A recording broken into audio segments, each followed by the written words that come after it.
आगे बढ़ेंगे। मुल्क के अवाम के लिए दोहरी मुश्किलात। पेट्रोलियम मसनूआत महंगी होने के साथ साथ नापैद होने लगी हैं।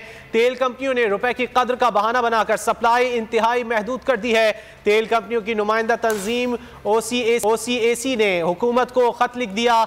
ऑयल इंडस्ट्री तबाही के दहाने पर पहुंच गई है। हुकूमत से फौरी इकदाम की अपील की गई है। रुपए की कद्र में कमी से ऑयल इंडस्ट्री को अरबों का नुकसान हुआ है। LCs के नए रेट्स और पेट्रोलियम मसनूआत की कीमतों में बड़ा फर्क है। ओगरा रुपए की कद्र में कमी का असर सार्फिन पर इजाजत नहीं दे रहा। मुल्क के अवाम के लिए दोहरी मुश्किलात हैं। पेट्रोलियम मसनूआत महंगी होने के साथ नापैद होने लगी हैं। तफसीलात जान लेते हैं बोल न्यूज़ के नुमाइंदे मलिक सईद से। मलिक सईद, आगाह कीजिए।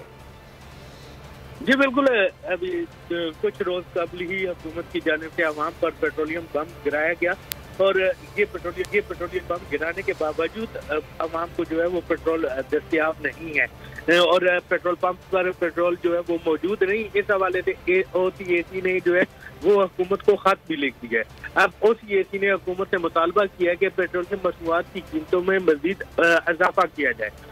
तेल कंपनियों ने जो है रुपए की कदर का बहाना बनाकर सप्लाई इंतहाई महदूद कर दी है और यही कहना है कि हुकूमत जो है ऑयल इंडस्ट्री तबाही के दाने पर पहुंच गई है। हुकूमत हमारे साथ मीटिंग करे और रुपए की कदर में जो कमी से ऑयल इंडस्ट्री पे अरबों रुपए का नुकसान आया है, इस नुकसान को पूरा करने के लिए जो है वो कीमतों में इजाफा करे। ओगरा जो है वो एक्सचेंज रेट का फर्क अवाम पर एक ही बार मुंतकिल करने की इजाजत नहीं दे रहा। तो आप ये तो इस हवाले से जो है वो OCAC ने हुकूमत को खत लिख दिया है और पेट्रोलियम मसनूआत को भी जो है वो कम कर दिया है। तो इसके अलावा OCAC का ये भी कहना था कि LCs के नए रेट और पेट्रोलियम मसनूआत की कीमतों में बहुत ज्यादा फर्क है। बहुत शुक्रिया मलिक सईद इन तफसीलात के लिए।